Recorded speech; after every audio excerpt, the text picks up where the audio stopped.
حضرت ابراہیم علیہ السلام کے ہاں اولاد نہیں تھی، خدا کر کے ایک بیٹا ملا، نام اسماعیل رکھا۔ حضرت ہاجرہ کی گود میں بچہ کھیلتا ہے، حضرت ابراہیم اس کو گود میں لے کے پیار کرتے۔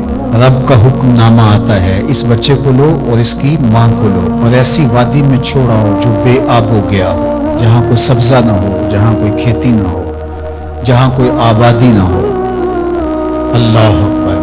نو مولود بچے کو، اس کی ماں کو ایسی وادی میں چھوڑ آنا جہاں کوئی انسانی آبادی تو درکنار، کوئی پرندے بھی نہ رہتے ہوں، یہ کوئی تھوڑا امتحان ہے؟ ذرا تصور تو کیجئے، کلیجے کانپ جاتے ہیں۔ لیکن حضرت ابراہیم اس امتحان کے لیے بھی تیار ہوئے۔ تھوڑا سا سامان لیا، اپنی بیوی کو اور اپنے نو مولود بچے کو لے کر کے 3 نفوس پر مشتمل قافلے نے جا کے وہاں پڑاؤ کیا۔ کچھ وقت گزارا، پھر اللہ کی بارگاہ میں سحر کے وقت اٹھ کے دعا مانگی، ربنا انی اسکنت من ذریتی بواد غیر ذی زرع عند بیتک المحرم۔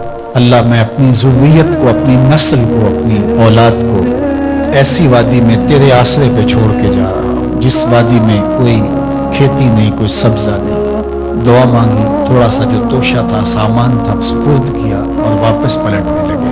حضرت ہاجرہ نے تمسکت بعزیالہ، آگے بڑھ کے دامن پکڑ لیا، کہا اس تنہائی میں، اس بے آب و گیا وادی میں چھوڑ کے ہمیں اس وقت کہاں جا رہے ہیں؟ کیا جواب دیتے؟ خاموش ہو گئے۔ تھوڑی دیر گزری، پھر قدم اٹھایا تو پھر بیوی نے دامن پکڑ لیا اور حضرت ہاجرہ بولی، اس وادی بے آب و گیا میں ہمیں چھوڑ کے کہاں جا رہے ہیں؟ حضرت ابراہیم کوئی جواب نہیں دیتے۔ ذرا تصور کیجئے، آپ بھی صاحب اولاد ہیں۔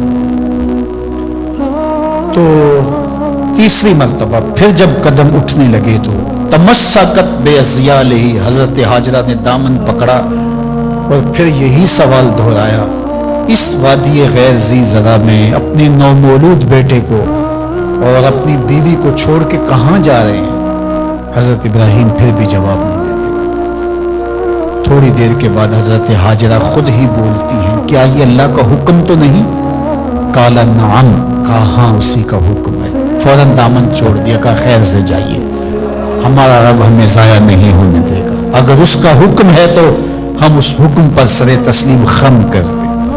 اگر یہ امتحان حضرت ابراہیم علیہ السلام کا تھا تو میری مائیں اور بہنیں بھی سن رہی ہیں اور آپ بھی ان جذبات سے آگاہ ہیں۔ ایک ماں کے لیے یہ کتنا بڑا حوصلہ تھا۔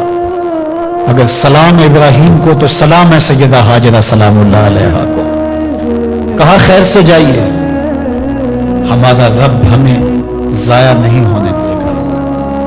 پھر جہاں دن بھی نہیں کٹتے تھے اس خاتون نے وہاں راتیں بھی کاٹی۔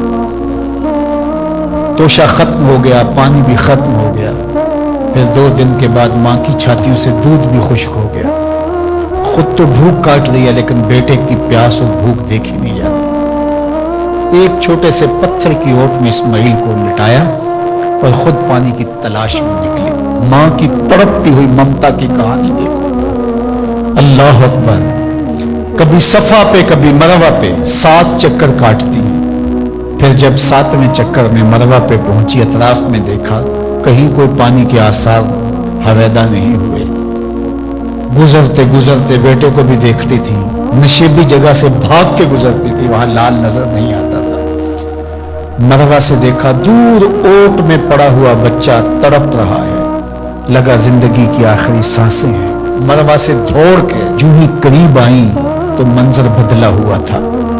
وہ اسماعیل جو پیاس سے تڑپ رہے تھے، پیاس سے جب انہوں نے ایڑیاں رگڑی، خدا نے چشمے جاری کر دی، پانی پھوٹ نکلا، دوڑی اور منڈھیر کر دی اور کہا زم زم، رک جا رک جا۔ کہا کہ اللہ بھلا کرے سیدہ ہاجرہ کا، اگر وہ زم زم کہہ کے پانی کو نہ روکتی وہ پوری روئے زمین پہ پھیل جاتی۔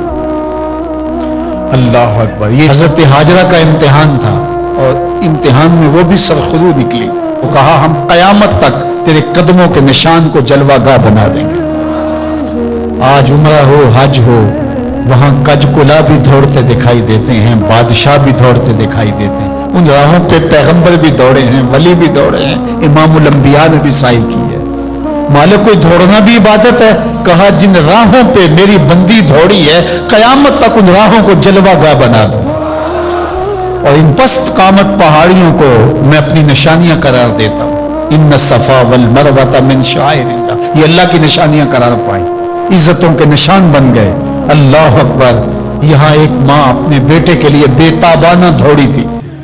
اچھا، راستے کے اندر نشیبی جگہ سے دوڑ کے اس لیے گزری تھی کہ وہاں بیٹے کا چہرہ نظر نہیں آتا، اور یہاں ماں بیٹا اکٹھے دوڑ رہے ہوتے ہیں، حکم ہے بیٹا دوڑ کے گزرے، اس لیے کہ اس ادا کو ادا کرنا ہے۔